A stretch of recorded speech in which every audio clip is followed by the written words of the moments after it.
Hello and welcome to Pair Reflections, a proud member of the Duff Network where we reflect on Wildbow's most familiar work as it releases. I'm Ruben Morehouse. And I'm Elliot Diebold.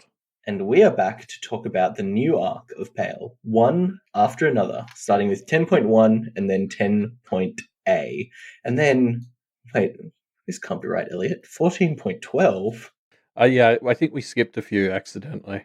Yeah. I guess we must have missed a few chapters, so we're just going to catch up and jump straight to 14.12. But let's start with one after another, shall we? Before we get to the later chapter. Yeah. So in Avery's head, Avery and Snow are doing some final preparation for the familiar ritual, choosing basically to have no circle rather than have a circle.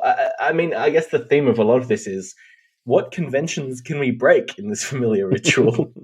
Yeah, there was so much setup for the ritual from Rhoda's perspective. Like when we had 9.z, it was apparently going on while the setup was happening. They just decided not to do anything. This is a very minimalist wedding. Mm. I mean, it's kind of crazy how Snowdrop's the one who's like, I like the moon circle. And Avery's like, Snowdrop, that's the tyrannical one. It makes me your master. And Snowdrop's like, I don't know, whatever, I guess. Just give me strawberry milk. And it's like this absurd amount of trust to put in Avery. And I mean, it's quickly rewarded because Avery's like, no. Yeah. But it's just this moment where I was reading it and I was like, what?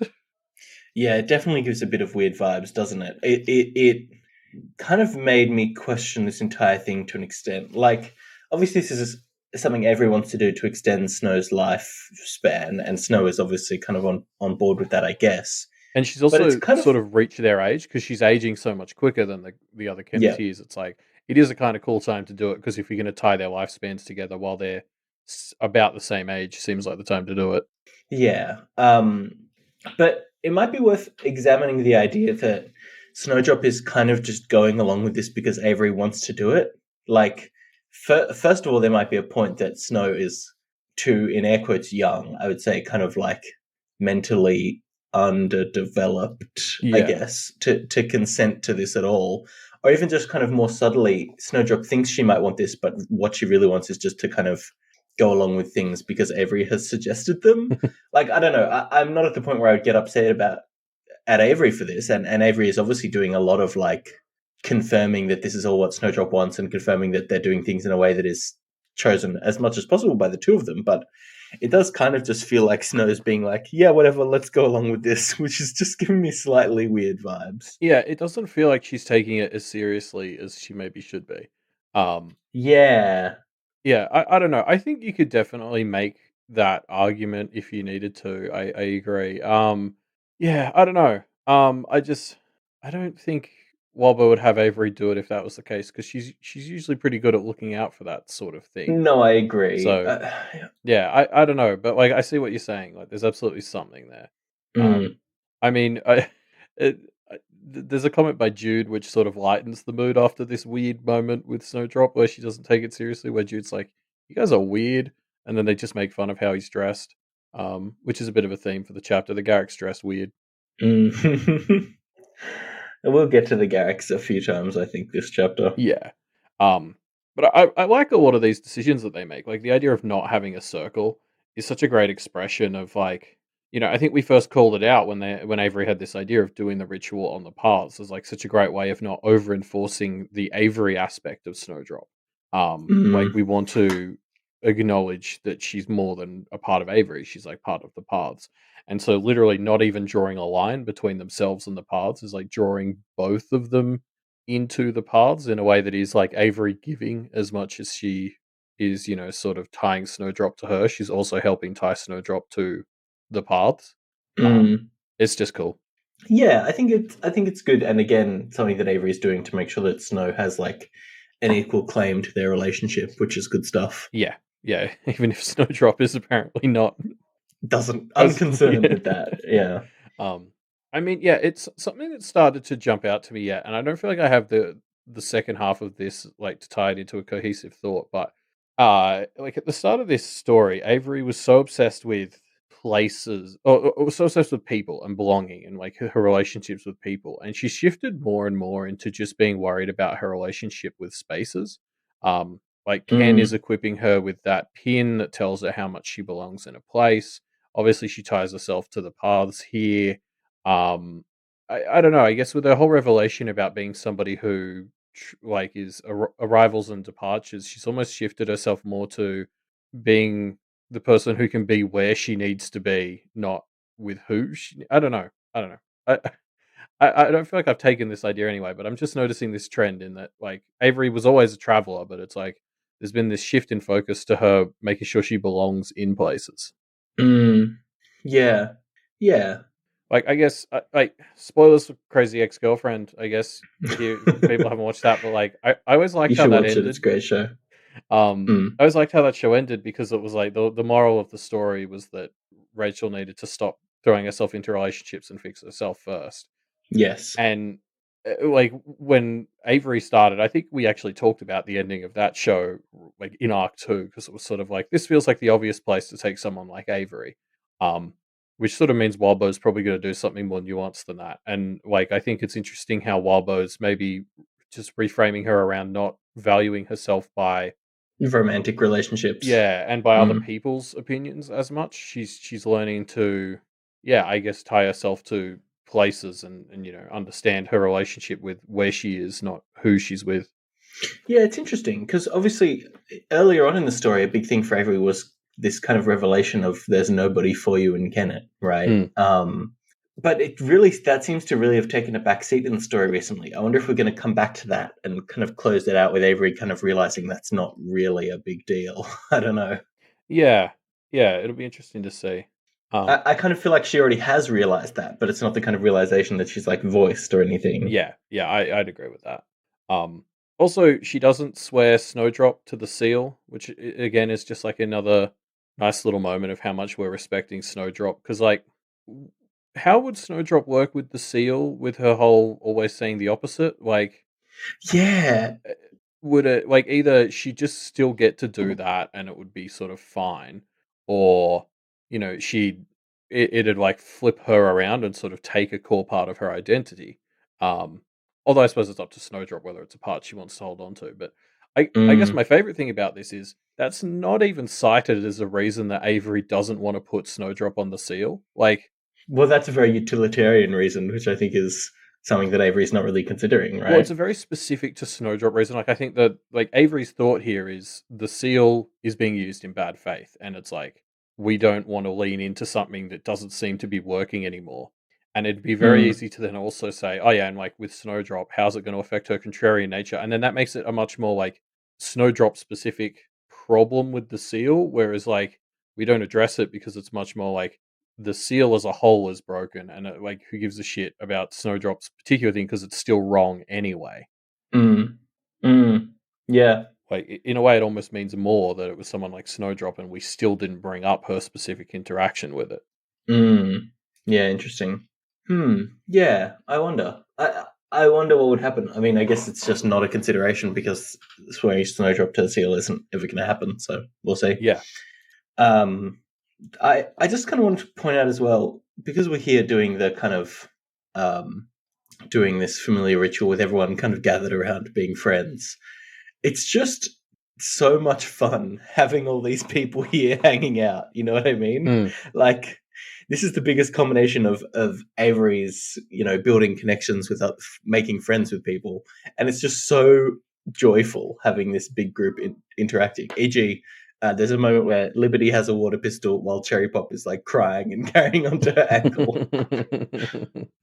Yeah, that's when she's picked. Wait, this is from the end of 9.z's extra material. Right? This is the bit where Liberty's trying to put Pecker Snot on the scales, and Cherry Pop's upset because she wasn't funny. Um, Mm, yeah, you're right. It's great. Like it's a nice moment to sort of bring us into that extra material, and also just reemphasize how much Avery has brought everyone together. mm, yeah, she has, and this is a great manifestation of that. Um, So, Snowdrop invites more of her own guests, and although Miss can't make it, some other random lost kind of step in and help balance out the numbers. Yeah, which is a nice moment. I mean, I was sad about Miss because they were so easily able to do it in 5.d that when Avery started, Yeah. I was like, "Oh, sweet." And then she didn't come, and because it was so easy for her in 5.d, I'm like, "What does this Yeah, mean?" it's worrying, isn't it? It implies that because it was so simple, something's going on with Miss. Um, but maybe it's a good sign. Maybe it means Miss has been on an adventure that we'll get to see in another interlude at some Yeah, or point. she's not on the paths anymore. It's just when she got off them, she landed in like Japan, and she's still making her way back to Kennet. Or she's busy driving to Kennet to pick up her daughter, Verona, because Miss is actually Verona's Oh god. mum. What? Whoa! What if it's that? um, Yeah, I mean, the other, it could just be something as simple as like the promenade is one that seemingly integrates a lot of Lost into itself. Like anyone who shows up Mm, becomes, or anyone who steps across that threshold can become like they're beholden to the rules or whatever. So yeah. maybe that's too close to a label for Miss or something. I don't know. Yeah. True. Could be. I mean, yeah, Yeah, the promenade's interesting, isn't it? We really do get the sense that this is just a place where lost from other parts will come and chill out and hunt for a bit before going back to their normal day jobs. yeah, yeah. Well, it's a promenade. Yeah, it's Yeah. yeah. We'll definitely be talking about that a lot as we go through, I think. Mm. Um, Oh, also, just while we're talking about all the other Lost who are in the ritual, I just love how everyone feels like they have a whole story behind them. Um, like there are just all these others that are described here in the text, and it's just like you can picture this entire backstory. Like it's like Clem and her items, where it's like every time Wildbow can include Clem, he just drops these little tidbits of items that feel like there's a whole story behind them, and it's the same with all these Lost. yeah. I really loved the. I'll just read this one out actually because I think it's so great. There was a spider crammed into a business suit, somehow maintaining the angles that made up the suit. Somehow maintaining the angles that made the suit look like a person was inside it. One spidery leg reaching up to hold a bowler hat up roughly where it should be. What a great image that is. A spider like desperately trying to pretend that it's somebody in a business suit. I'm off to What a do some great business. Excuse yeah. me. I want to know more about this other because it's so fucking funny as an image. Yeah, but like that was my response to almost all of them. Is that, like every Yeah, time someone came true. on, I was just like, "Oh, this is great!" Like it's yeah, just that ability Wildboy has to be creative and imaginative with each of these. That it feels like there's so much to them. And knowing Wildboy, there probably is. He'd probably be ready to write an interlude for any of these if he needed to. Mm, Um, mm, Also, yeah. some of the Lost who join Snowdrop's side are the Smiling Kids, which is sure, why not? Yeah, these smiling kids come up a lot in this chapter. What? They're from the Falling Oak Avenue, I'm pretty sure. Oh, okay. All right. That takes me back. I haven't read The Falling Oak Avenue. I was going to call it a bonus material, but it's not. It's a Reddit comment. Well, it's canon by now because we've got the ballerina A and canon Reddit comment, yeah. yes, by Warbo, but still. Yeah, well it's a word of God that has actually become part of the story. Oh, yeah, because it's like a school area. Yeah. That's right. I get you. I think it's meant to be them. But yeah. I, so I also something we should start to talk about as we're getting into the promenade is in her vows, Avery vows in her promises, Avery calls out that Snowdrop was made for the Forest Ribbon Trail and that she was planning to sacrifice her, and she's so glad that she Yeah. didn't do that. Um, and like I've seen lots of people talking about this on the Discord and stuff as well, but like when you view the Forest Ribbon Trail through that lens as kind of baby's first path, like it's the first one they send them on. Like the first thing you do as part of your first path is find a creature, turn it into an other, and then sacrifice it to the wolf. It really Mm, sets this bad tone for your relationship with the lost when it's like the first thing you do is make one and then like kill it to save yourself. mm, Um, and like I'm just sort of looking now as the Forest Ribbon Trail as this path is very much one that's like it's this journey of self discovery, but it's very much an isolated, like selfish path, I suppose. Like you mm. go there, you sacrifice others, you have to not rescue the other ones. Like they were all just begging Avery for help. Um, I mean, well, there was that one guy who tried to lay eggs in her or whatever, but um, Mm. like you just compare that to the promenade where this is one where it's like you walk around, you meet the others, and you can just like Avery just chats to a bunch of them. Like it's I hope this path gets to the point where it can become baby's first path because it's one that like you work with other finders, you work with the others, you meet them in this context. Yeah. I remember something. I'm pretty sure on Falling Oak Avenue, the ballerina was like sometimes she's evil, sometimes she's just fine, and I can't Mm, remember if there was a rule associated with that, but I wouldn't be surprised if some of it's just your reputation as a finder. And mm. so it's like you go to places like this, you meet the others as people first, and then you'll probably have an easier time on the other paths because you've respected them as people.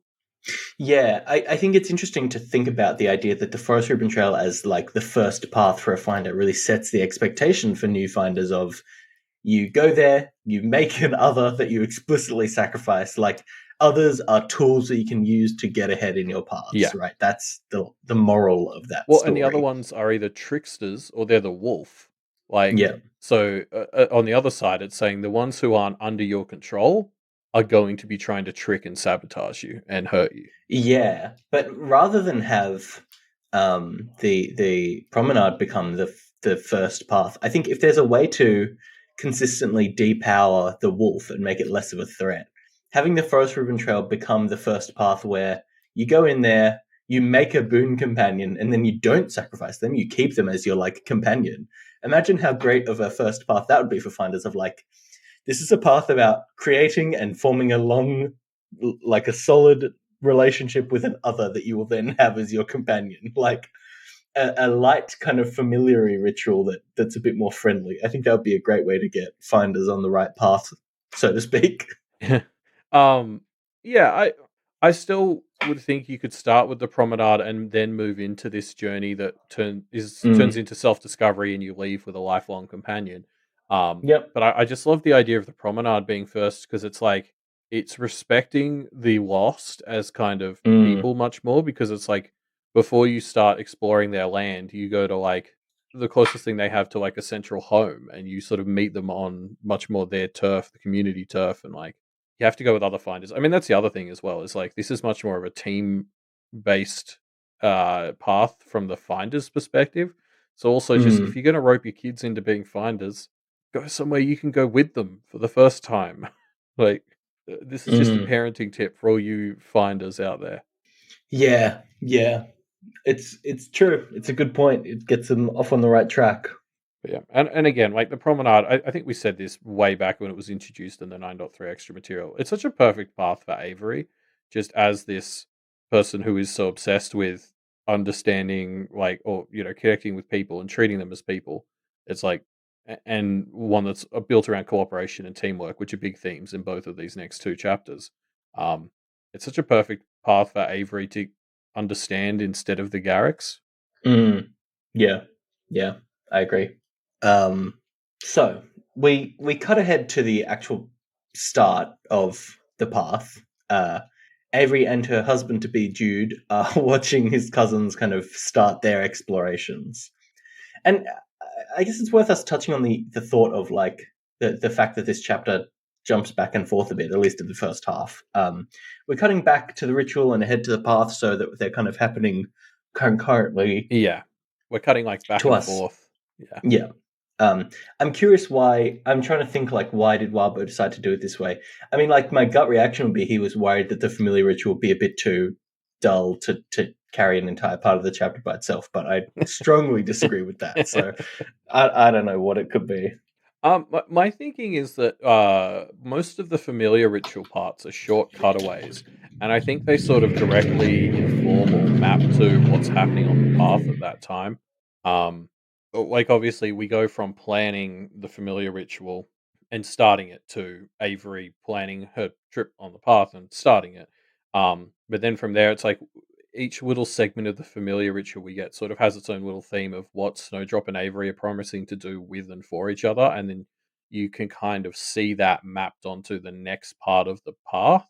Mm, Um, so like the next section of the familiar ritual that we sort of get to after this one is like they're promising like, oh, we'll give each other everything that we can, and then it's like the next part of the path is where Avery borrows Snowdrop's sight.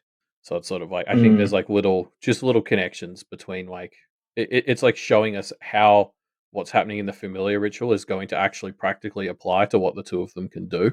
mm, yeah, yeah. But it doesn't. I mean, I guess it kind of does. There's a point where Avery taps into Snowdrop's sight, which feels like it's leveraging that for sure. Um, yeah, I don't know. I mean, it is I don't also know. great for the tension because you get to have all these little mini Well, true. cliffhangers where it's like, what are we going to do now? And Yeah. then it like cuts back to this really nice moment. But then again, I think like the solutions to the problems they're encountering keep sort of being alluded to in the familiar ritual. Mm, yeah. Yeah. I guess that makes sense. I didn't kind of feel that much, but whatever. Um, let's jump into the unhatched egg because Jude describes this. Says the unhatched egg screams randomly. We don't know what it does yet, but Alexander Belanger said it was strong, so we keep troubleshooting it. Um, so here's my new fan theory. Alex knew he was going to die soon and used the opportunity to play a great prank on the Garricks by cursing an egg to scream and then telling them it was a powerful artifact.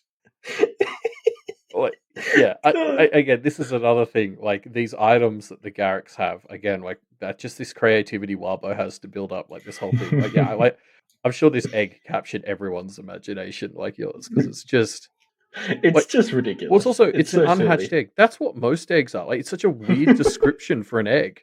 Like, it's not broken. Like, yeah. Um, I love it. Like, what could it possibly be? Mm, yeah, who knows? Um, I think like as well because like the Garricks talk a bunch. Like they've got this bingo card as well that drops you onto a random path, which is very fun. And they've got the Ridiculous. coupon Yeah. book. Uh, like they've got all these things that they've clearly gotten as boons from various paths. Um, and something that starts to come up the more the Garricks talk about things is how much like this is their focus of how they analyze the paths. Like they're thinking about boons, about like the symbolism of the place and stuff. Like when they're talking about the promenade, the only time the others come up is in the context of them being hazards. And I mean, I Mm, suppose that that's fair because that conversation is where the uncle guy is preparing Avery to go on there. So it makes sense to only bring up the fact that some of them are going to try and kill her. mm, But there's just like the way the family is like so competitive and all that. Like you just get this vibe that they just treat this so systematically and like bureaucratically. Like there's no personality to how they're approaching this. mm. Yeah. Yeah. Interesting. They're very much just like we want to figure out the specific rules to this path so that we can kind of exploit it later, right? Like that's the Yeah. vibe. Well, yeah, but Um, there's so little focus on the others as a part of that. Like they mention, yeah, like later on, they're like some of these are familiar, others. So we should try and keep track of that. But again, that's just in the context of not how can we optimize the rules? well, yeah, and not even thinking of them as people. It's kind of like, oh, okay, so what does it tell us if these are the ones Yeah, from Falling Oak Avenue? Like yeah, um, there's no question. What does this say about them? It's what does this say about the path? So it's like good thing they brought Avery of all people to help shake up their thing. Like I love that moment where Avery's like, "I'm going to move like this," and the guy's like, "That's a bad idea." And then and Jude's like, "Didn't we like the whole point of bringing her is to like shake things up?" And he's like, "This is the wrong way to shake things up." And I was like, "Oh, okay." yeah, yeah. Good stuff. Oh, they seem pretty annoying. I mean, like they're not terrible, but they're very annoying. Oh yeah, I mean they have a very toxic culture as a family for sure. Like by Yeah, practitioner standards, not so bad, but like by human standards, not great. yeah, definitely. Um, So, yeah, we cut back to the ritual quickly again as Snow and Avery start making their vows to each other. And I just kind of want to touch on this. Like, Snow's backwards talk here. Is this something to be concerned about? Like, because Avery's being like, oh, I promised to help you get a foothold into the world of man, blah, blah, blah. Snow's like, no, I reject that. I don't want it, blah, blah, blah, which obviously is her backwards talk, but like, I don't know. The spirits, I don't know if the spirits are smart enough to fully grok that without it having some implications, I guess. I mean, but they're in the paths. These, if any spirits should get it, it would be these ones, right? Like, Yeah, true. um, I don't know. I just read it as something that was great for humor. Um, not necessarily like, yeah. I don't know. I didn't read too much into it. I I give the spirits that much credit, I suppose, because they're the ones doing it too. Like in Snowdrop's head, she says what she means, and the spirits are then flipping it. It'd be pretty shitty for them to then be like, "Oh, that's not, we Mm. didn't know about this." It's like you're doing it, you idiots. Um, Yeah, I guess that's fair enough. I mean, mostly I just love these bits, like Cherry's little comments, like the bit where she suggests Snowdrop is winning is just like, yeah, it's so good. Like there's a really comedy angle to Snowdrop in how she interacts with this, and then Cherry is just the icing on top. Yeah. So yeah, Avery continues along the path, chit chatting with Jude and getting some interludes from Jude's family, who continuously imply that they want Avery and Jude to become a couple, which is great. But it's like it's not even that though. They're just like making fun of Jude because like, oh, if you stuff up here, you'll look like an extra idiot, which is just like everybody knows what you mean when you say that. Just say it. Like his family are such dicks to him. Mm. Yeah, they're pretty.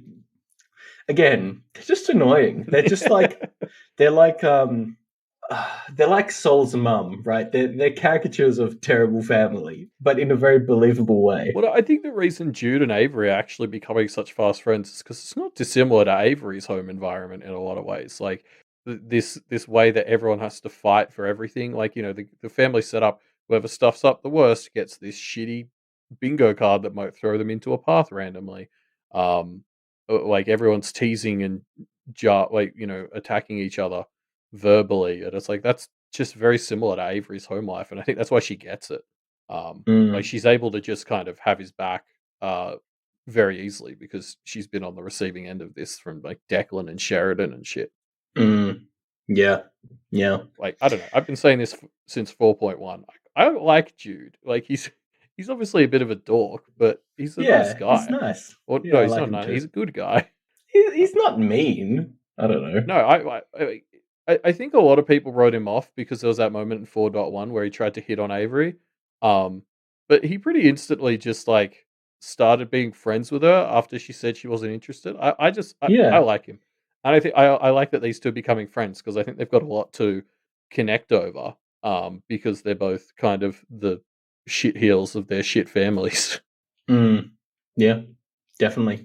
Um, yeah. I think they make a good friendship. Can you? I'm shipping them as Yeah, friends. I yeah, guess. same. Um, and I mean, what's funny is that I think they're doing that. Like, they both clearly get on, and it's just Jude's family who's misinterpreting it. And I think these two are kind of intentionally just letting that happen. Like, there's this sort of agreement between Jude and Avery that it works out for both of them if their family thinks they're going to get together. So they're just not saying anything, which I think is hilarious. Mm, Like, we'll just let these idiots keep doing their bullshit. yeah. That's fine. Just let them keep Uh, chasing that their own tail on it, I Yeah, guess. exactly. Um, and they have a really interesting conversation here on the path as well, where like Avery goes over what the Forest Ribbon Trail was like for her, and Jude's like, it's not normally that bad," which was I don't think I'd ever fully appreciated that Avery got like FRT hard mode. Mm, mm. Yeah, it's interesting. Jude obviously implies that Avery's experience was abnormal, so can it influence makes a lot of sense to me. Yeah, yeah, absolutely. Like he specifically mentions like murder rooms, which suggests that coming from violent, bad places affects the path, which makes sense when you think about how the paths sort of work. Mm, Um, so yeah, I mean, I guess it means that the Forest River Trail isn't quite as bad as Baby's first path. Like when we saw it in 2.9, it was a bit like, why would you send your children on this? This is awful. yeah, And it's like, okay, yeah. for most families, it's not quite as dangerous. It's That much makes sense. less. Yeah, I think Jude is wowed by the amount of time that Avery spent with the wolf as well, and asks if she has had any side effects, but nothing really comes out of that conversation.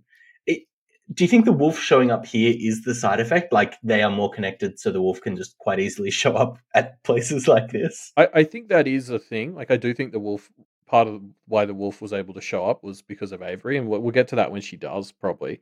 because there's some more Mm. text around that. But like, I think Avery talks about the antler staying up, and there's talk of what clothes she was wearing where she went. But she's also has she forgotten she's a vegetarian now? Or I don't think she's admitted to herself yet that she's a vegetarian now. But like that was very much tied to what happened, not just with the hungry choir, but with the wolf. Yeah, true. Um, True. so yeah, there probably are more subtle personality side effects that we're just not even really clicking on, but I'm sure they're Mm. there. Mm. Um, I mean, the other thing is this whole conversation starts because Avery's sort of asking, "Hey, if somebody doesn't have a face or their face is hidden, can they still be smiling and attack me?" Which is like a very good question, but it's also clearly inspired by the idea that Miss could show up, which would be heartbreaking if Miss showed up as a smiling other. As a smiler, yeah, man. Can Um, you imagine? but yeah, I mean, and it becomes relevant later with the ballerina, which is obviously Miss tangential in the context of this story. But Mm. yeah, just that idea that like Miss could show up smiling broke my heart a bit. Mm. Yeah, She missed the God. main ceremony, but she's here to But get she's here murdery to. in the She gets reception. here a bit too late. Yeah. So yeah, Avery starts to lean on this bond with Snow and uses Snowdrop's sight to help guide her in a difficult move. She also enjoys tea with some others. Yeah, and like again, that we get a small cut here to the familiar ritual where they talk about how they're going to always travel together and help each other get to new places, and then it directly leads to them jumping onto this table, which is like a new form of travel here that they discover. Um, Also, Snowdrop punches the smiling guy in the nuts, which was funny. Classic Snowdrop. I mean, her sight is so cool. We haven't even really talked about that, but Avery leans into Snowdrop's sight, and it's like she could kind of see around corners. She can see inside piles. Like it's so cool. This is one of the coolest sights we've seen. Mm. Yeah, it's good stuff. I do really like that Avery goes into animal senses mode. It works really well. Um, I want to touch on the tea that she has with these kind of rule providing others because they raise these rules, but they never really play into the story of this chapter or I guess the next chapter, which almost makes me think. I mean, this isn't. I'm not super strong on this opinion, but it makes me feel like we're going to come back to the promenade just so this can actually play a bit more of a role because it does feel a little strange that it comes up and starts to. Maybe it's just kind of setting up our expectation that the promenade is going to be more of a puzzle than it turns into when the wolf arrives. I don't know. Yeah, I mean, there's a lot to read into. Like, it's a great discovery by Avery that you can get on this table and get extra rules or information or whatever. Um, Mm. But yeah, I mean, the second rule comes in a bit because that's the one where she has to be polite to people, and she's constantly saying sorry and excuse me. She's running from the wolf, which was kind of hilarious. Mm-hmm. But yeah, the other two about like, the one about getting on the train, and God, I'm even blanking on what the other one was, which shows how much it came into things. Eat everything that's offered for Oh, that's right. you. The train, yeah. I mean, yeah, the train one was actually my theory as to how she was going to get out of this. I thought she was just going to have to leave the wolf and go to a random path.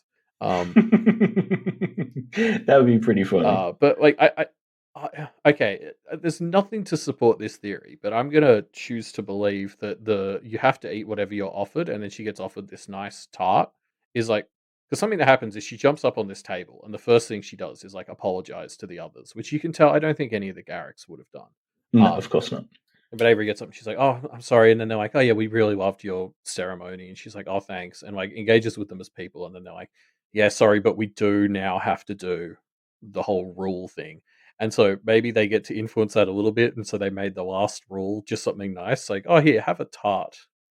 Yeah, Um, Obviously, she could go to other parts of the path and maybe get bitten in the ass by what food she gets offered.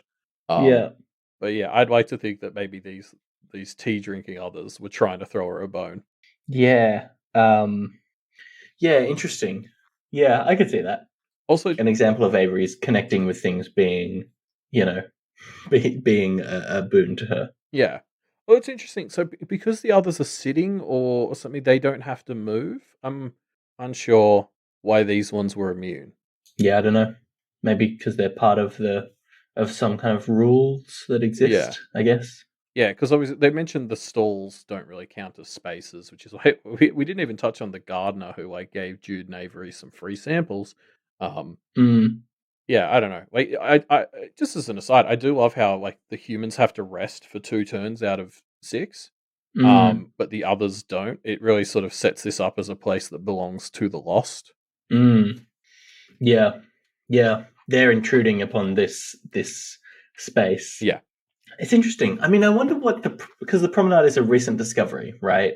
yeah. Um, what does the promenade look like before practitioners come to it? Does it even exist before practitioners come to it?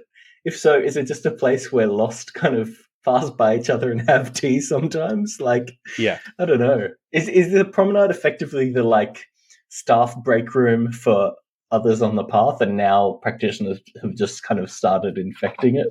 I used to sort of think that the paths didn't fully come into existence until human or finders came, but we saw Mm, myths going around paths that didn't have people on them yet. So uh yeah, it is odd because the the paths exist in this weird sort of superimposed state where um it's like because like when the wolf shows up, everyone's seeing their own wolf.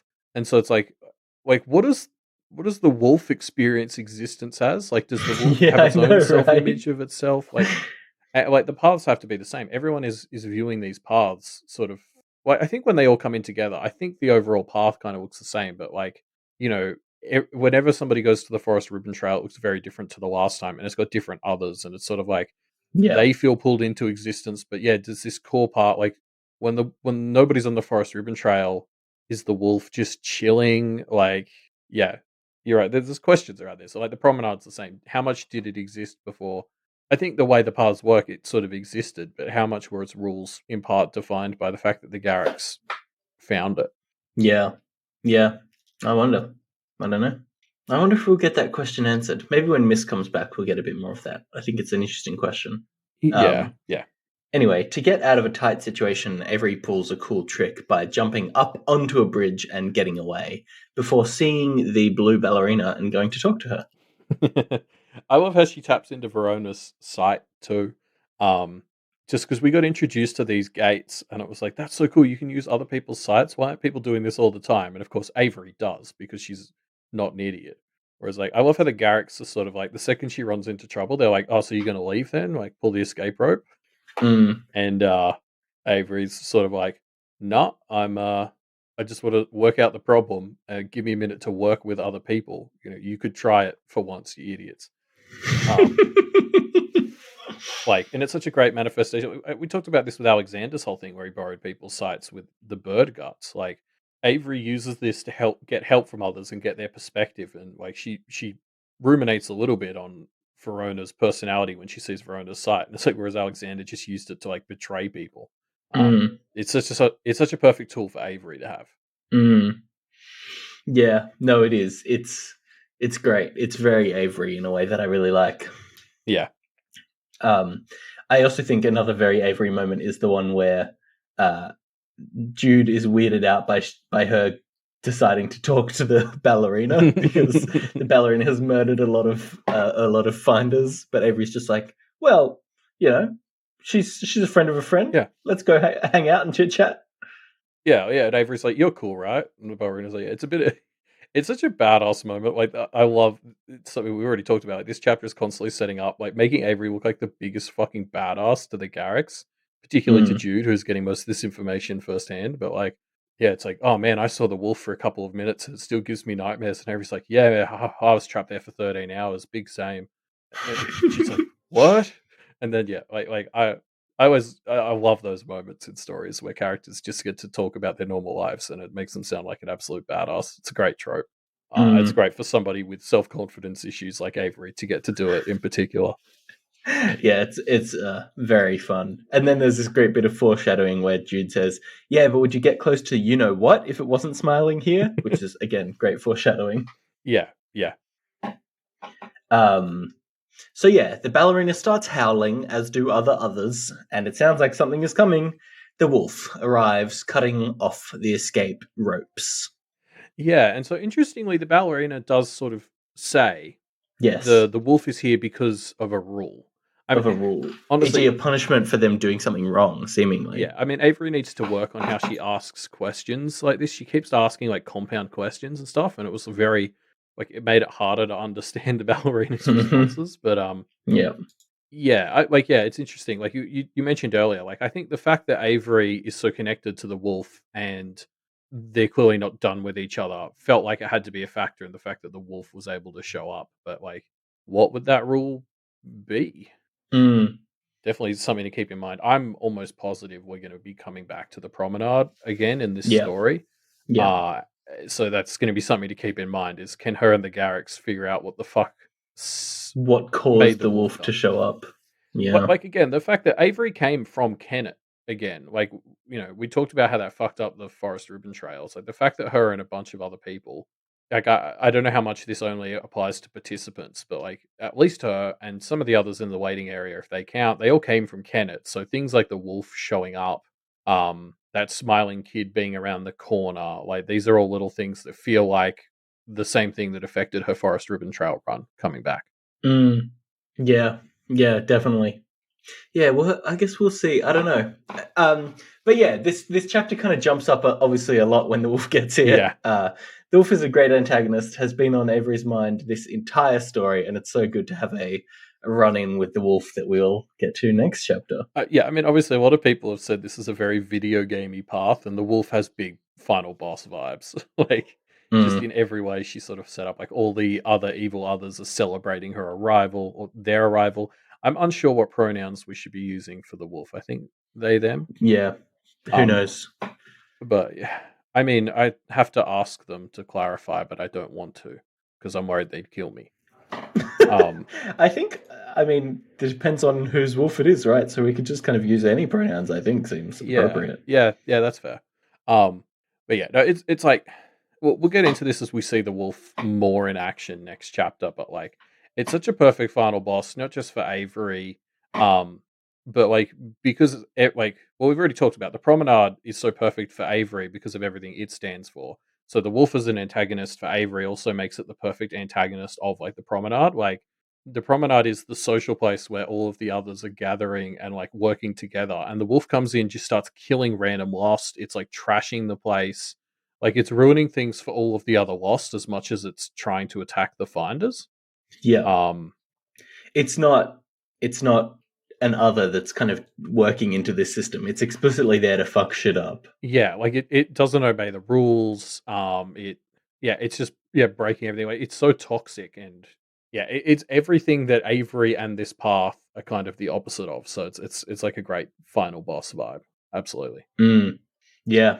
Yeah, it's good stuff. Shall we get into the boss fight? Oh, we have to cut away first because that's what the story did Ah, to us meanly. but I think it was worth Yeah, it. it was. As we go into one after another 10.a, which is from John's perspective. Our interlude begins with some army types closing in on a captured person of interest, overhearing this person being interrogated by some other army types. Yeah, we sort of open with the pack stalking its prey. The story takes a bit to tell you that it's John, but I'd be surprised if most people didn't guess well before the story Well, tells you. yes, as soon as it feels like we're in an active war zone, you can kind of put together this is John. Yeah, and also like we talked a bunch about how the header images sort of relate the perspective to one of the Kenneteers Mm, by just taking them out of it, but using one of their backdrops. This is the first one that's edited though. It's not just the Lucy backdrop; it's got the inky blotches on it, which is just like, well, first of all, it's mean because it reminds us of the bad thing Alexander did. mm, But also like that threw me for a loop when I first saw it because I was like, after the way 10.1 ended, the fact that we weren't going into like an Avery focused interlude was like, what?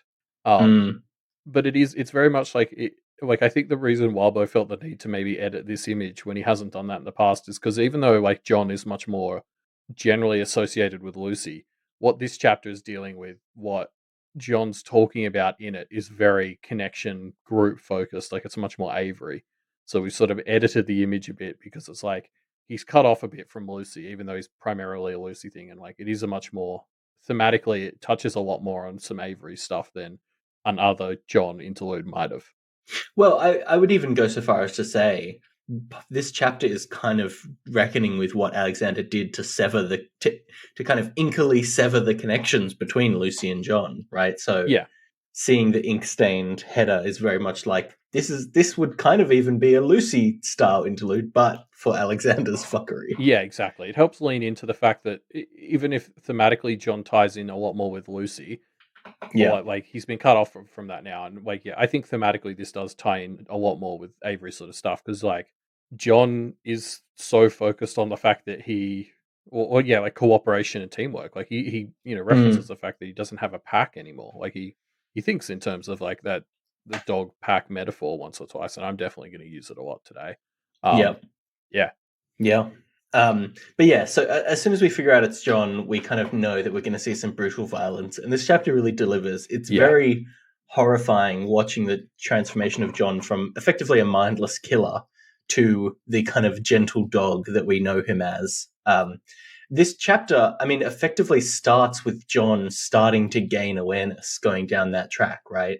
For all yeah. we know, before this chapter had begun, John just was a mindless killer.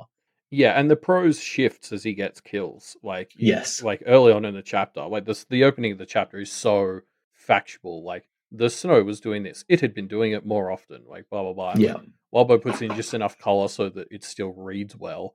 But it's so matter of fact. And then after he kills the guy, he gets his eyes from, which we'll get to in a bit more Yeah. detail in a bit. It's like he then starts ruminating on what life means and stuff. Like you see throughout the chapter his evolution in identity and consciousness. Yeah. Yeah. um so yeah, I mean like I guess we're going to touch on the morality of John a fair amount throughout this chapter because I think it's quite interesting, but I guess we can get to that as he starts to gain some of these bits and pieces. I don't know. Yeah, I mean, it's interesting though because like, this is what I got really excited for the second I realized it was John as well. Because it was like we talked about this when we were talking about the morality of others who need to kill. Like I think it was early in Arc 9, but I remember bringing Mm, John up as an example of like he has to kill people to get identity. So what do you do about early formed dogs who need to mm, kill someone to stop being mindless animals? But also we probably don't want them to kill people. Um, and we sort of brought that up, and so like it's really cool to think of extensions from that question now that we've kind of seen the process in action. And it's just about as horrifying as you'd expect it could be. mm. Yeah. Yeah. We will start getting into that as John starts getting kills, I suppose. Yeah. Um, so yeah, the stealth team starts taking out their opponents, and as these soldiers die, John gains his name and a pair of eyes. Yeah. And like his sad eyes have been the thing that, like, they were the very first thing brought up about him in 1.2 is that he had sad looking eyes. And it's like, so seeing the origin of these is just kind of tragic. Mm, yeah, it is tragic, isn't it? It's horrifying. I mean, the people these soldiers that are about to die are discussing how they effectively hate their time as soldiers, and then they die in very undignified Mm. ways. Plus the dogs of war, this group of dogs of war is they're so creepy. They're like these, like, I imagine what this would look like from the other side, and it's effectively an episode of the Magnus Archives, right? Like these horrifying monsters stalking soldiers in a battleground and silently, stealthily just murdering all of them. I mean, Oh, yeah. it's a horror story, but we're just seeing it from the monster's perspective. You could easily build like a horror movie around a group of a group of dogs of war attacking soldiers like this. hundred Because like, if percent. we hadn't been so familiar with John and been like, okay, we kind of know where this is going, it easily could have Yeah. been played as like just an absolute horror movie, like on the level of 1.z. Um, Yeah. like if somebody wrote a movie using dogs of war as horror movie villains, like it'd work fantastically. The concept of how they kill you to take of you, and then it's like so they kill your friend and then they use their eyes and their knowledge to try and kill you, like that's fantastic horror. Mm, Yeah. yeah. Yeah. Definitely. Um, we learn what John's nickname, his code name used to be, carnivore. And the fact that John has always had a mouth has some pretty disturbing implications tied with that. Wait, doesn't he? No, doesn't he only get a mouth later in the chapter? Wait, no, he had a mouth, didn't he? Or am I thinking of someone else I think you're in thinking of his group? Horseman. Maybe I'm thinking of Horseman. Maybe. Yeah, maybe I am. Maybe you're right. My mistake. Because I just Still, remember John is surprised he has a mouth when he wakes up after the explosion. right. Okay, my bad. Anyway, carnivore has some horrifying Yeah. implications, doesn't it?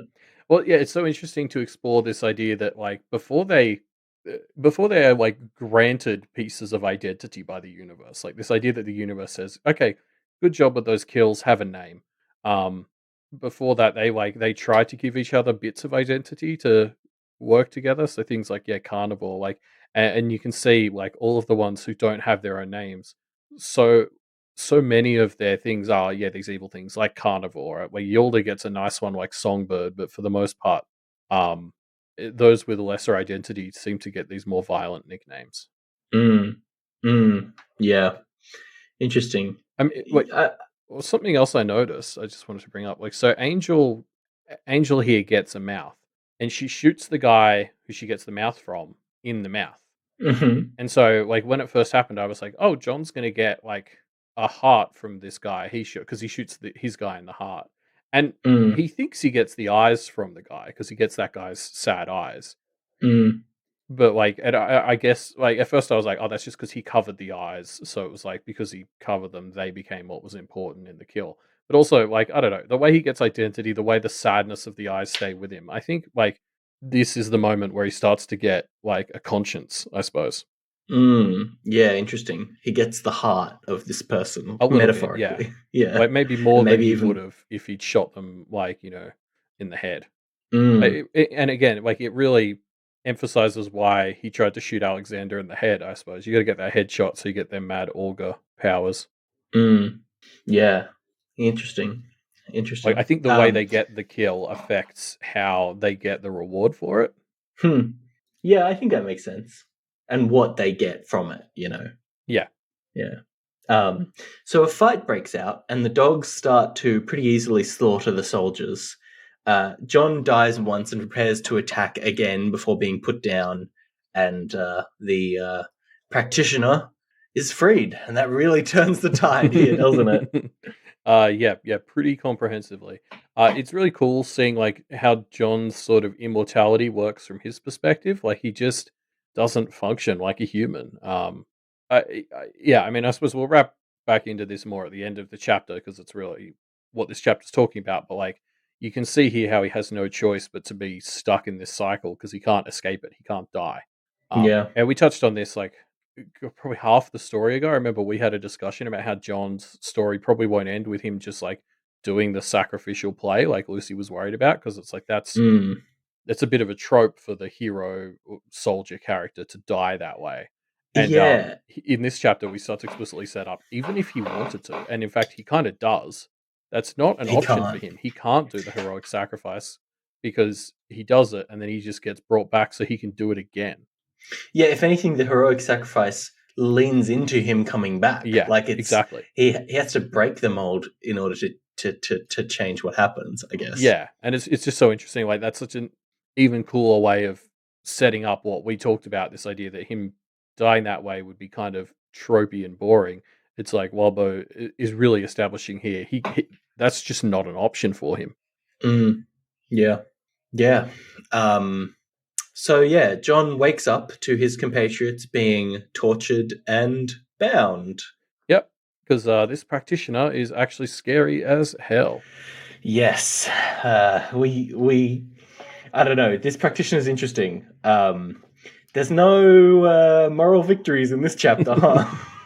Yeah, on the one hand, this guy is like, if you take the average dog, and especially think about them in their early lives, you can almost be like, well, this guy's doing a good service. But then he also mentions, oh, yeah, my family, we help feed these wars so that we can like get things like dogs, and it's all in service of war, who's our patron. And it's like, wow, way Mm, to turn the monsters who are literally killing people to steal their identity into the good guys. Like, yeah, everyone yeah. feels like a loser here. Yeah. Um, Interesting. There's this bit where the blast dog, I think his name is Ribs, Yeah. tells the practitioner like reveals stuff to the practitioner while there's an innocent in the room, and John kind of instinctively is put off by this. It's I think it's very interesting because we kind of know that others have these other senses, but like instinctually, without ever being told it or taught it, they have this instinctive understanding of like indoctrinating an innocent is dangerous and bad and costs you the protections that keep you safe. I just think it's so fascinating. Like being an other must be so fascinating in this world. Yeah, well, what's interesting is that's only a thing because of the seal. Like, it's not a natural part of the order of things, Mm. right?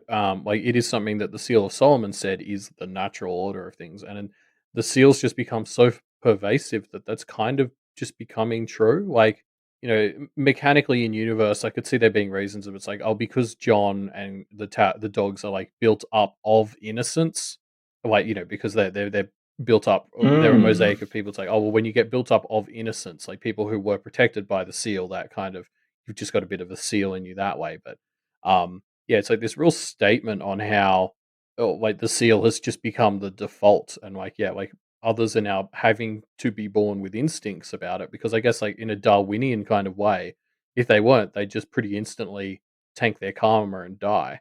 Um, Mm. like hell, even cherry pop seems to mostly get karma, which is proof of like how fucking everyone can understand it if you're another. Mm. Yeah, interesting. I like the idea that because they're composited of innocence, that adds to it. I kind of wonder though if it's just like that's just what being another is like. You just have this instinctive understanding. Yeah, I think there's probably some of that, and that's interesting that the spirits feel like that they need to do that to the others because, again, like innocents are apparently a fairly artificial construct that have only been around for a couple of thousand years. Mm. Um, so it really says a lot about how much these things are like the idea that the seal is the default is sort of becoming true because everyone believes it. Mm. Mm. Yeah. So yeah, John takes action, but doesn't seem to be able to do much at first, except for scaring the journalist, who is then killed by this practitioner. Uh, Yikes! Yeah, yeah. I mean, like as you said, like kind of feels like everyone's the bad guy in this fight a little bit. Yeah. Um, there's really interesting comparisons I think to draw between John and Liz here, right? Mm. Like, because John is still at the stage in the chapter here where he's just a part of this cycle of violence and he's trying to continue it, and he's going to Mm. break out in a bit. But like, for some reason, it was this moment that made me realize there was this connection with Liz and that he was born into this violent cycle and he became part of it and killed people. But I didn't feel like I could really blame him for it because he was born into it and like made for it. And like it was the same with Liz. Like Liz murdered those girls or whatever, but it was like she was kind of made manifest by all the hatred, so it was hard to blame her for that having happened. Mm. Mm. Yeah. Yeah. It's interesting. I mean, like, we heard about. They're very similar, but for the one fact that we had known Liz's backstory before we met her, whereas John we hadn't. And that fact did make such a difference in our initial impression of them, didn't it? Like, Yeah, true. We by the time we sort of learnt John had stuff like this in his backstory for sure, we kind of were already in love with him, so it didn't matter as much. yeah, yeah, yeah. It's interesting. I don't know. I'd Hmm. just be curious to see if there's more parallels between these two and their journeys because it feels like it's when John steals enough of an identity that he's able to start making his own decisions that he escapes this cycle of violence. And it kind of feels like Liz was the same. Once she managed to kill the witch hunters and like back away from the really toxic environments she was in, she started to grow as an individual. Um, Well, and we haven't seen where you that's taking her yet. you say that it's that John was able to make his own decisions. I don't even know if that's true. Like, John left the war after killing somebody who wanted to leave the war, right?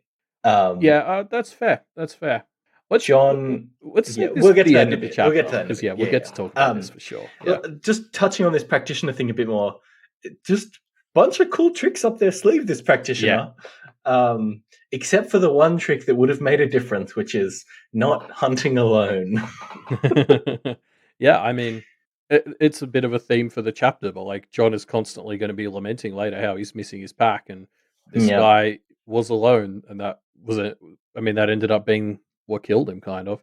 Yep. Um, also ribs explosions. But Yeah. yeah, I mean, you're right. Just like a cool new type of practitioner where they just do shit, and you're like, whoa, that's cool. Um, yeah, Yeah. Um, so yeah, Ribs does his trick, exploding himself, killing the practitioner, and John wakes up after dying again, and some of his dogs and Yolda are there. John is now in charge with Horseman dead, and John decides to go home. yeah. Well, I love how this is actually like Yulda is technically in charge. They all refer to her as the CO, and she Mm, appoints who is like the tactical commander.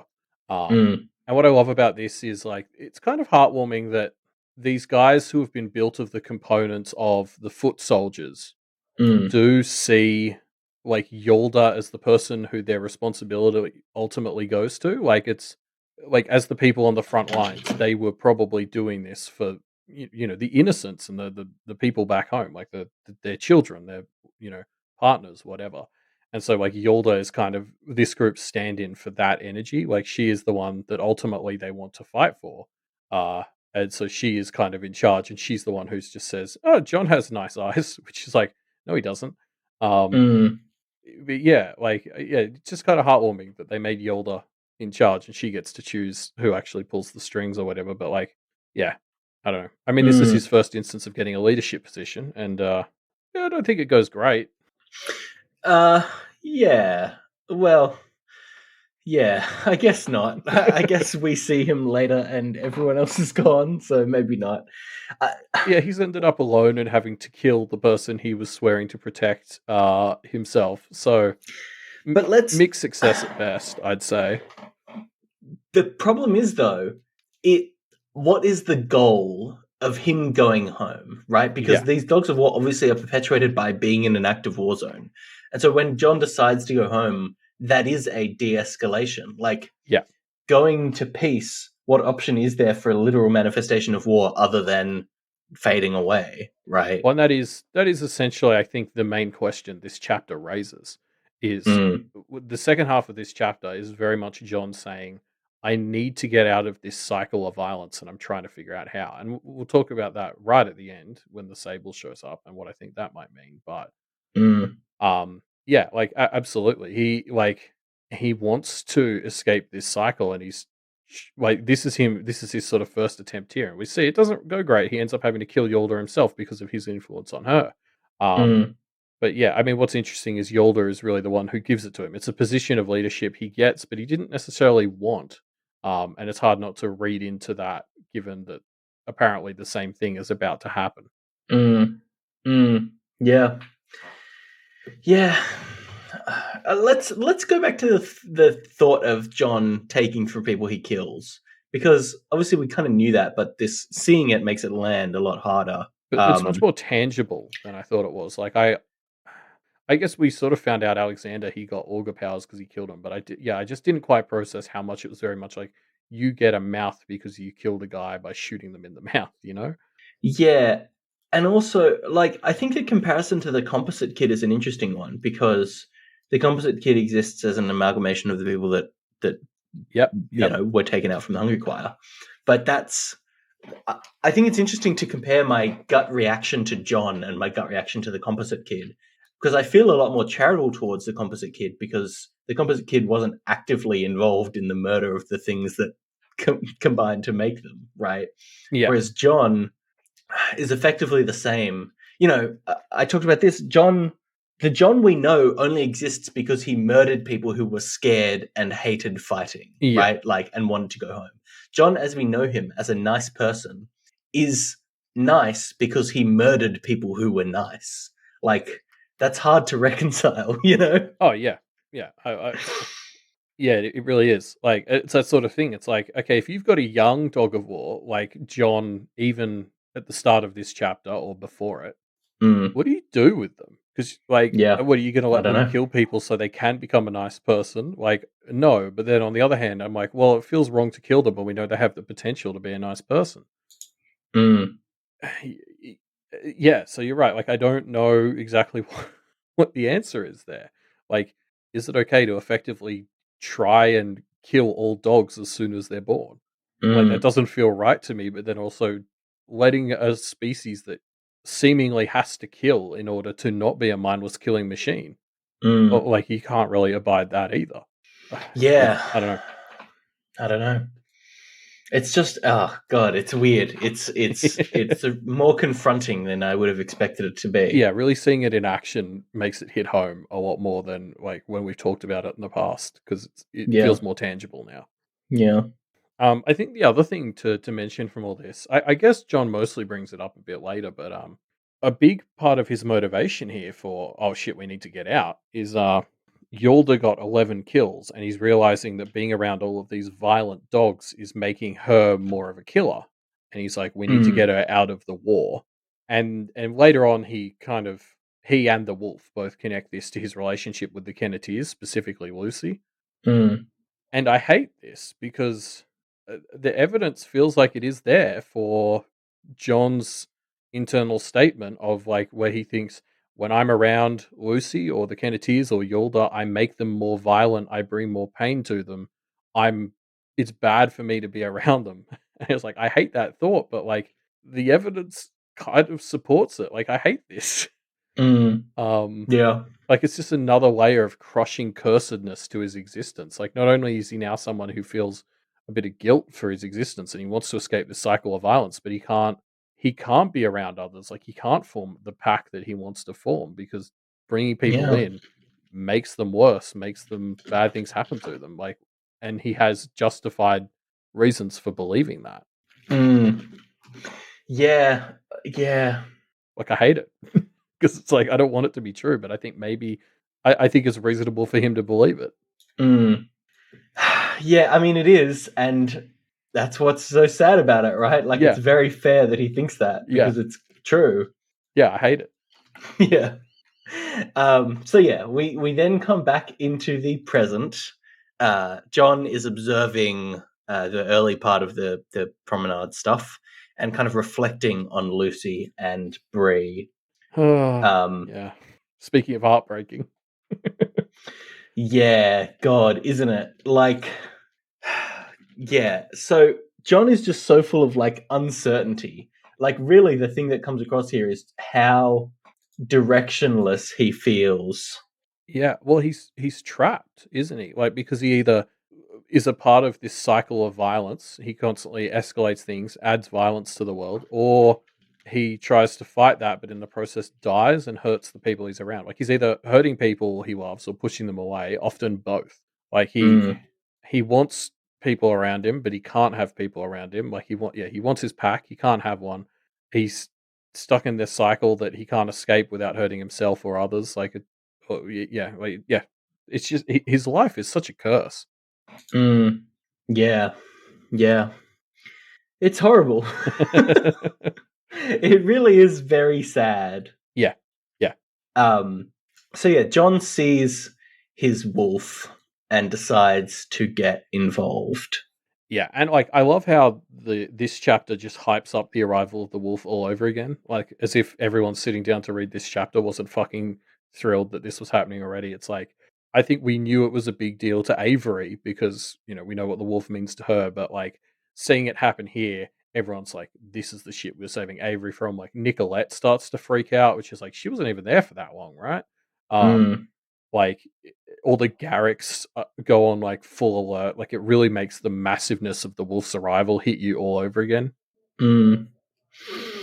Yeah, yeah, it really does. Now, when John sees his wolf, we get a description.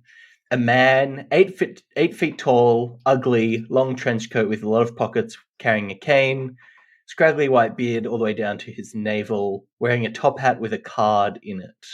I mean, like, we definitely get vibes that it's a practitioner, I guess. Do you think it's somebody specific, or do you think it's just kind of an amalgamation of, like, practitionery vibes? Yeah, I just read it as the sort of old white man in power, sort of like, Mm, which is what practitioners are metaphorically and literally in this universe.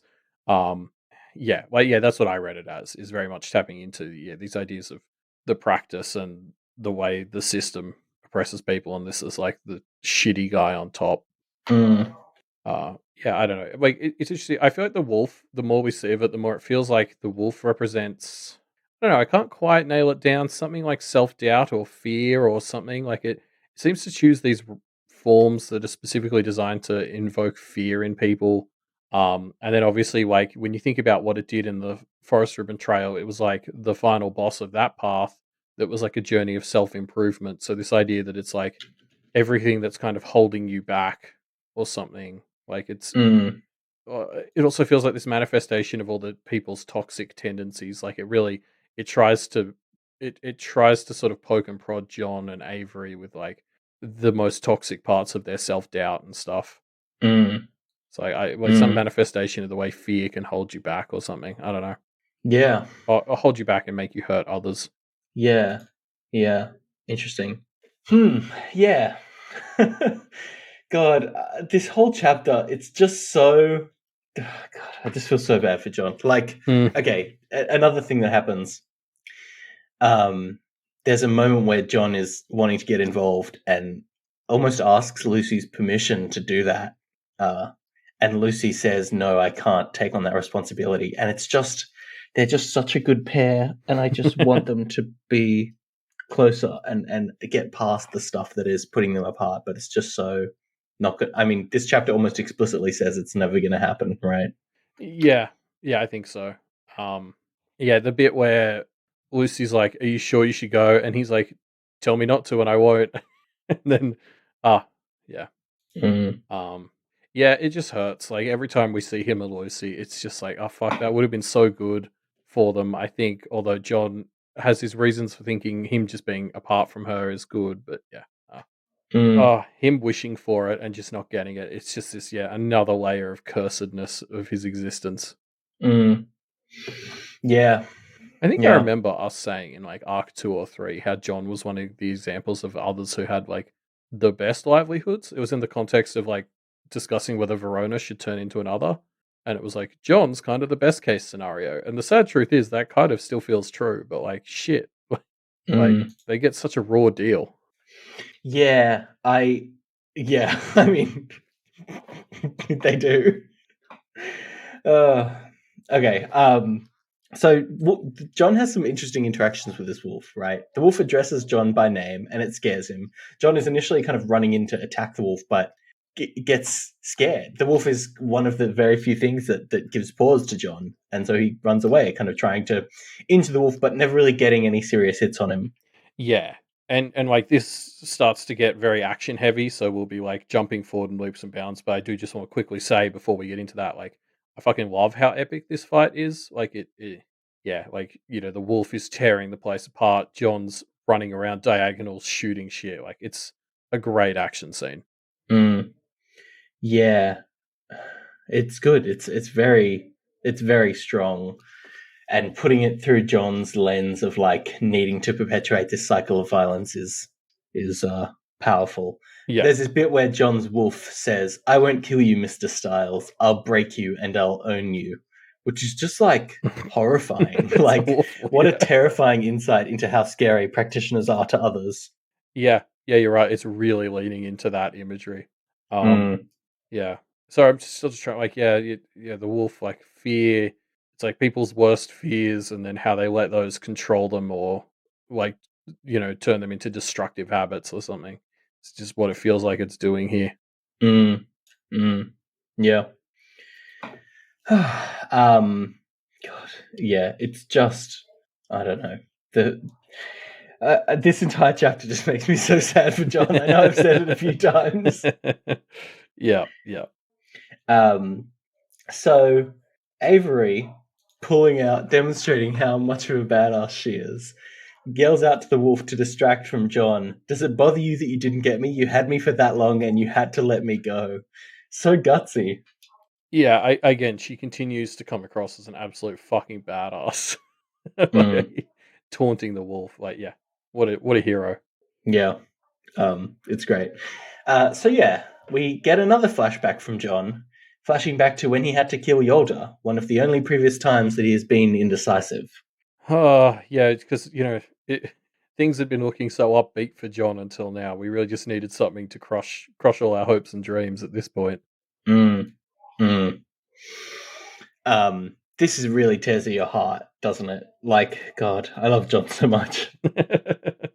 um, yeah, and like he when he puts the gun to Yolda's head, I think she helps. Um, she her like final sort of parting words to him, are or an attempt at those are kind of look after the others. Killing me will elevate you. Important people are watching. Use the power and position you'll get and carry the burden. Which is just like again, Yolda's last advice for him was to use his responsibility wisely. Like it's crushing because until now his entire life and responsibility had been taking care of her, and it was like his mission was you put me in charge, I'm going to protect you. And she's like, as he's killing her, she's like, do this for everyone else as much as you can. Like it's just oh yeah, this chapter. Mm, mm, yeah. Um, I I think John's dedication to trying to find peace is so noble, right? Like he considers for a moment murdering Matthew, but then realizes no, that's just going to perpetuate these cycles. Yeah. He's just so good. I don't know. Yeah, he is able to recognize those instincts as shitty and violent and like, just lashing out, which is everything he wants to stand against despite being born of it. Mm, yeah. um, then John has this moment where he says to Yolda, "Dastago Torah," which is Pashto that is kind of like the apple of my eye, a similar kind of expression. Oh, so yeah, John is crushed by the wolf and dangles off of the promenade, and the group adjust, bringing out Breeze Wolf, Yolda. Because apparently that's a good idea. Yeah, Um, I know. I mean, it works out, doesn't it? yeah, I mean, I suppose, but like, yeah, it's a wild idea as well. $10, it was Verona's. Um, so I love this little reveal we get here where John hangs off the edge of the promenade. Um, Mm, because essentially something that just hadn't occurred to me until this happened was like that the promenade was leaning into those five pillars that were brought up in 9.z, which is like obviously that's why they were brought up in 9.z. Uh mm, and like I love how because it's the paths, it's like interfering with one kind of achieves its opposite. Like, we've got you hold a clock and that stops time. yeah. When the wolf is holding the cables, that seems to lean into like the thread and the fate imagery and traps their fate to being on the paths. Like no escape works. Mm, And then like I think in retrospect, Avery wouldn't have been able to get on a train. Um, mm, and then yeah, obviously the edge is usually the violence thing. So holding on to the edge gives you this respite from violence, which is obviously very fitting for a revelation in this John chapter because that's what the dude's after. He wants to mm, not be in this cycle of violence, and here he comes to some revelations when he gets that break. He manages to get here, and then unfortunately is forced to dive back in to save the others. mm, mm. Yeah, I like that. It's very interesting. What a great way for this to all unfold, huh? Yeah, makes you wonder how like the other pillars might manifest in this place, Mm, like the coin. Wait, there's trading. There's the marketplace. So if we're using the coin instead of the bow, like instead of nature, um, it, paying for things somehow means you don't get them. Like maybe you can pay to not have bad things happen. I don't know. mm, And the pale as well. Is there some way you can stop yourself from dying, like a white space is safe or something? Sure, they would have noticed yeah, by now if white spaces were safe, but yeah. something You like would that. you would hope. I don't know, but it could be. You never know. Um, yeah. As soon as Brie comes out, it adds so much to this scene, right? Like Yeah. one adds it builds on this tension and sorrow that we've of having him just seen him kill Yoda, right? But it also immediately, I think, as soon as that happens, you kind of know where the chapter's going. We're going to play into the fact that John can kill Yolda to resolve this situation. And I just think that's so brilliant. It just is it adds so much to the chapter in such a tangible, great way. Yeah, it's really perfect, like, isn't it? Like, yeah. Um, Yeah. like this moment where like the when they go off the edge, like when he does take the wolf off the edge, Yeah. the wolf says to him, "They'll call you back with a tag, but that will take time, and you're at my mercy in the meantime." Yeah. And then Yolda. Oh yeah, the exact quote is, "She was free to tear him apart as they fell. A mad, vicious, false Yolda destroying him. Everything he tried to stop." It's perfect.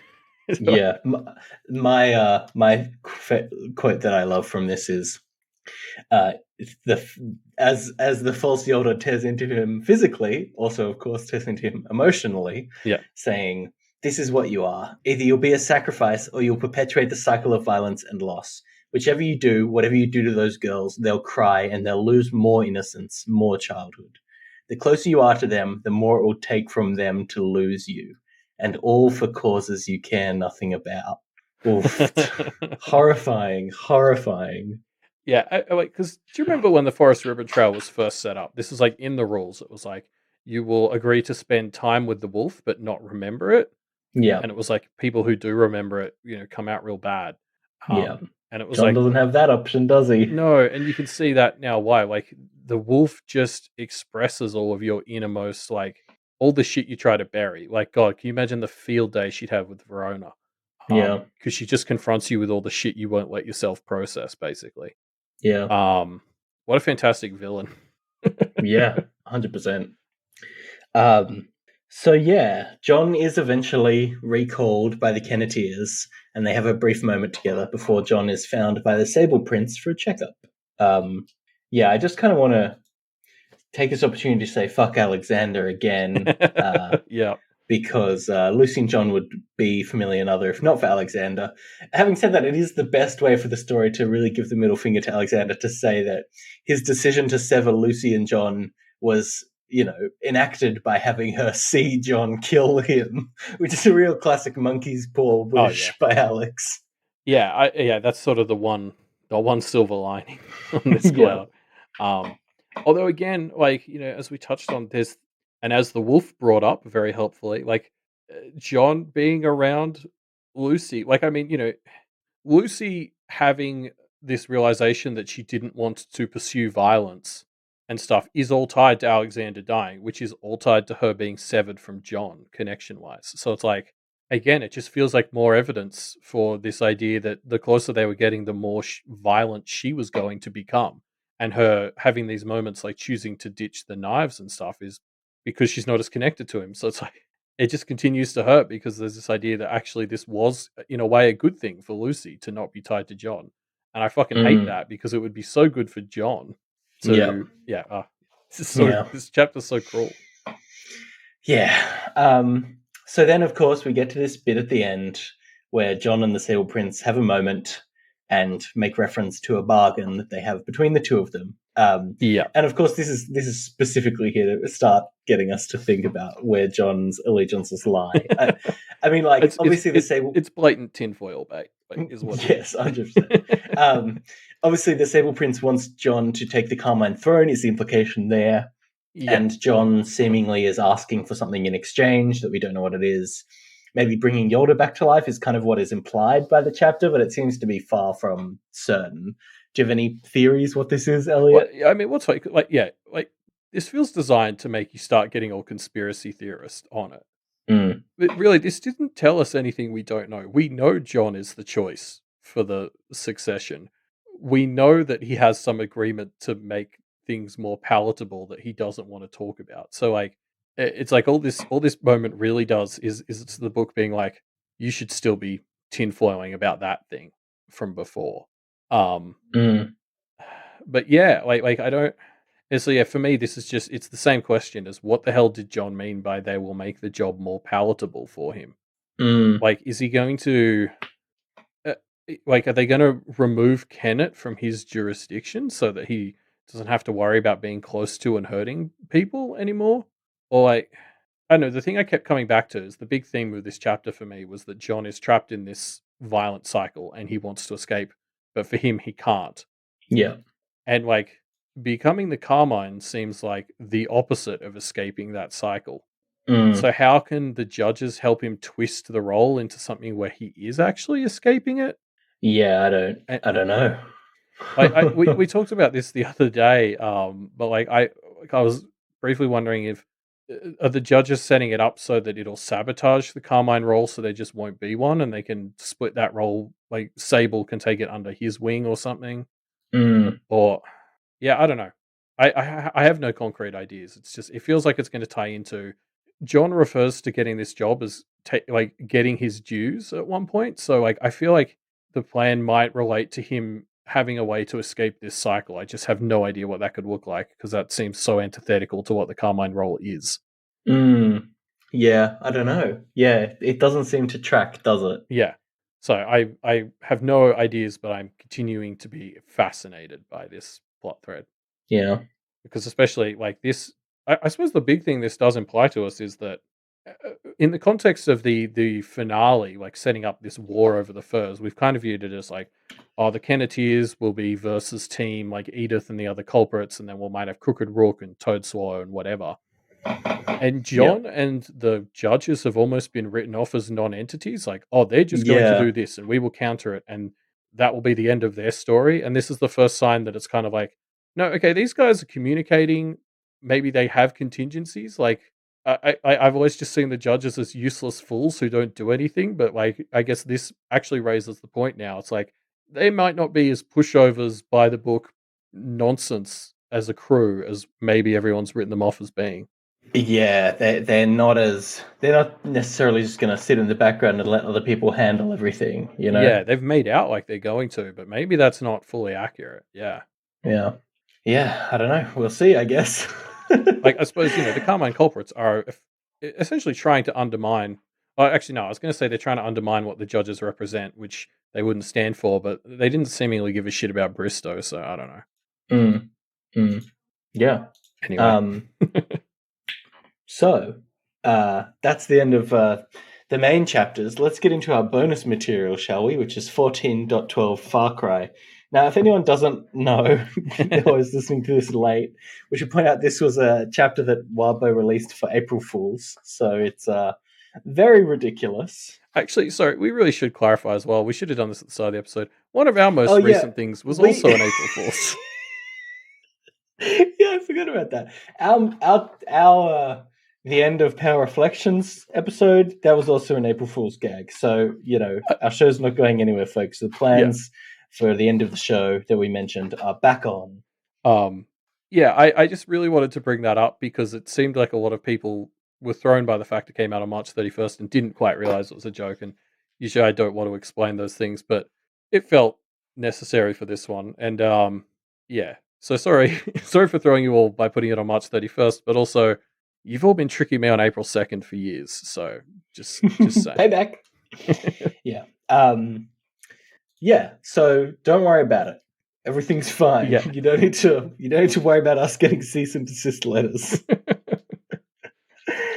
Anyway, should we go on with Wildbow's April Fool's joke? Let's go into an April Fool's joke that worked a lot better. Yeah. So we're in the future, and in the future, Zed, our protagonist now, meets up with the Kennet survivors to get revenge on the Carmine killers. Yeah, and this is a fantastic self-parody. Yes. Like, you can tell Wildbow is channeling, like, a lot of energy of, like, things that suck that he doesn't do in his stories, but he wants to make fun of them by doing it here. Like, there were a number of moments in this chapter that felt like CW shows to me, which very much felt like Wildbow, like, taking these things from shitty dramas and, like, putting them into the story here to kind of mock them. Bits of corny writing. It was absolutely fantastic. Like, there's so many bits that clearly place a cool moment over any sort of thematic cohesion, which is just like shitty writing and fanfic 101. Like, I loved it. It really was, wasn't it? It really was like fan service, I guess, to a really fun extent. Yeah, but like that worst kind where it's like, people speculating, it was like, oh, the story should do this because it would have this one really cool moment. And then you sort of bring up, yeah, but thematically that kind of shits on everything it would the make no story's doing. sense, yeah. And it's like, yeah, but it would be cool, right? And it's like, this is Wildbow getting to like show those people how actually no, it's stupid as fuck. Well, unsuccessfully, I would say, because I thought it was great. So suck on that, Wildbow. April Fool's yourself. Yeah. So, uh, so yeah. I mean, this is something that I didn't notice on my first read through, which is ridiculous because it's so overt. Yeah, I was But so embarrassed when I finished, and people like, "Did you notice the Avengers stuff?" And then I reread it, and it's like, she's literally called a Scarlet Witch, Elliot. What the fuck are you doing? yeah, it's really. And there's a point where Zed says to Nicolette, "How is your hawk eye?" Yeah. And you're like, "Oh, okay. Why? How do we not pick up on this shit?" Anyway, they're all Avengers. We have Iron Zed, Hawkeye, Nicolette. Edith is the Black Widow. Snowdrop is Rocket Raccoon. Guillermet is kind of Hulk and Groot and the Winter Soldier all rolled into one, I guess. Yeah, I think most overtly the Hulk, because he's now covered in moss, so he's big and green. Yeah. Yeah. John as Captain America and Lucy as the Scarlet Witch. There's also Peckersnot is Spider-Man, is one that I saw Yeah. brought out very late, which I fucking love because Yeah, he shoots great. sticky stuff. Good on him. That's funny. Like yeah. when I was reading this and missing all of the Avengers parallels that were being shoved into my face, my takeaway from like the list of survivors is I was like, oh cool, we get to see like gritty Snowdrop, like because like even before she came on screen, I was like, if you're gonna do like post-apocalyptic satire of your own thing, what you need is like the cute, young, fun, innocent character being like a gritty edgelord. Yeah. And so I was so excited when Snowdrop shows up. She's got like a grenade launcher now, and she like, Grizzled Snowdrop. I like, even like little details like Lucy being the last survivor was nice because she's the black character, and that's a trope that needs to die in a fire of the black character dying first. Mm-hmm. So like it felt like there were nice little reasons for all these characters still being in it, even without just again the aggressively obvious Avengers parallel that we somehow missed. Yeah. So yeah, they kind of group up and then they go to attack the Carmine Killers. It's Clem's murder truck and Cherry Pop. See, I knew we were onto something with these claims that Cherry was red and the Carmine Pop. Yeah, I actually went through all our Pale Predictor responses, intending to, make a joke about whoever made the prediction that it was Cherry Pop or the Carmine car, but nobody did, so nobody gets any points for that. Apologies. I mean, we've definitely joked about it being Cherry Pop, but like, the closest I saw to anybody guessing the car would be involved was Ninteen45, who sort of claimed that the truck would be used as part of the finale to help stop whoever had the furs, which is kind of the opposite of what's actually happened. But yeah, it was actually the car behind it all the whole time. No, like, so congratulations in a way, Ninteen, for being the closest. You were just far off enough that I think calling you out like this isn't actually making fun of you, but like giving you credit for being in the ballpark. Yep, so I guess a bronze medal for that. Snowdrop is turned to roadkill before it's revealed that this was all just a dream in the head of Cherry Pop. I love this as an ending, just as like a... Yeah, just a way to tie it back. Yeah, and make good, it not just like stupid. Like I kind of respect that Wildbow was proud enough of this that he kind of tied it in so it wasn't completely decanonized. Well, yeah, he made it canon. He Yeah. made it canonically a dream, which is great. Yeah. As well as having it end with literally the oldest trope in the Shitty Writers book. Yeah, which is it was all just a dream. Yeah. Talking about this chapter and how hilarious and silly it is, there is one line that I think is the worst Wildbow has ever written, where he says, "Cans of soda popped at the same time parts of Snowdrop did," which is just like terribly written, yes, but also just like the most horrifying line Wildbow has written. Yeah, it's such a great, like, it's the sort of thing you'd expect from one of those bad writing subreddits where like like the idea of like, oh, very but popping good. can apply to both. This is clever metaphors, and it's like, yeah, the chapter's full of them. You're right, that one is far and away the standout, but yeah, there's a bunch of lines like that. Like, I think, is it when I can't remember who dies, somebody dies, and Lucy, it's like Lucy, was shocked and said, "Oh no." And admittedly, it's not read in that. It's not written in that tone, but I totally read it in that tone. Like it's, yeah, so good. It's very silly. But yeah, I mean, we haven't dived into it too much because it is a joke, so there's not like there's that much to call out that isn't just saying, "Hey, this is funny, that's funny." Yeah. But it is very funny. Yeah, so definitely worth a read if you somehow missed or skipped it. Yeah. Yeah, great stuff. Anyway, so before we wrap up, though, let's dive into some Pale predictions, shall we? Predictions that have been left by our community in the Pale Predictor form that you can find linked in the show notes down below. Yeah. What have you brought for us, Ruben? I've brought a prediction from longtime predictor, lapsed classicist, just pointing out that both the Wolf and Dicky, the POI in John's interlude, both used quotes, Julius Caesar quotes about the horrors of war as they were putting down John and his squad. And Yeah. one of the most famous quotes from this is "Cry havoc and let slip the dogs of war," which obviously is so applicable but has not come out. So, lapsed classicist predicts that one of the girls will use this quote to empower John at an important moment. I think this is a very straight to the point, good prediction. Like whether or not it will empower John in quotes or not, like it's just a great literary tie-in that I think will almost certainly make an appearance in some way. Yeah, I'm really glad that Lapsed Classicist brought this up because I did my live read and I Googled both these quotes to find out they're from Julius Caesar, but I've never seen or read that. Yeah. So I had no idea what the quotes meant. And I was dreading having to try and look up the relevance. So when I saw that this was a prediction that kind of contextualized them for Lapsed me, classicist have done your work yeah, for I was you. like, oh, thank goodness. So thank you, Lapsed Classicist. Yeah, that Dogs of War quote seems very relevant. It could just be that that's why Wildbow chose it as the source for quotes to pull from in 10.8. Yes, maybe it's just an illusion that isn't going to come into the story actively, but Yeah, I don't know. It makes me want to go and read what this story is about. I mean, presumably it's about Julius Caesar, obviously, but like thematically, like how does it tie into John's journey? Because I don't feel like Wildbow would reference another work twice in a chapter unless it was going to have relevance to, like, is there stuff about cycles of violence in this story? And what does Julius Caesar say about them? I'm realizing as I'm saying this that I probably should have done this before recording, but it's been a big weekend. Okay. So what's your prediction, Elliot? I pulled out a relatively simple one from Astrid, who has said that the sable and the alabaster maybe had a hand in making Edith's doom. Hmm.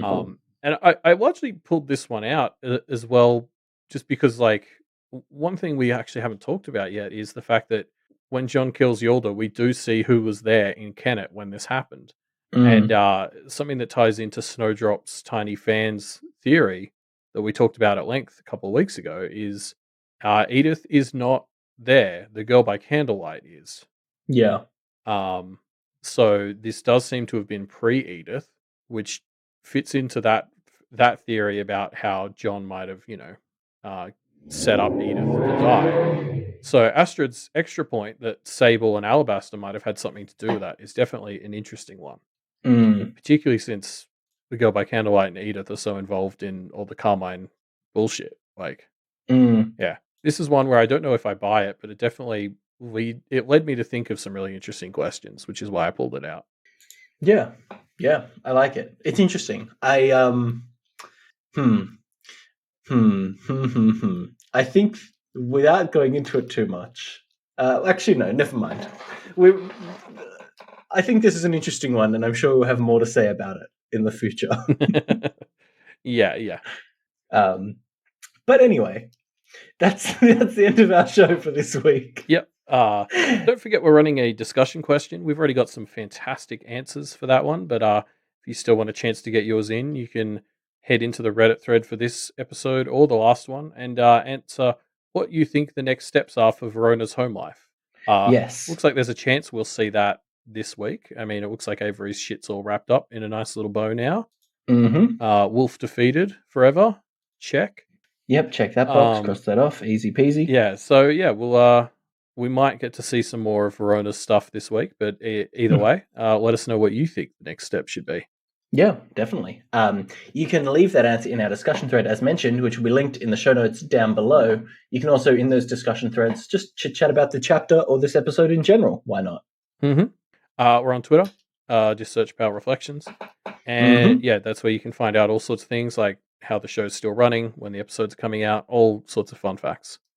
Yeah. If you want more information on the other shows on the Duff Media Network, you can go to duffmedia.com. you can find all the other shows, including the Doofcast, which we were just on, talking about Dropout, which is a great streaming service that everyone should check out.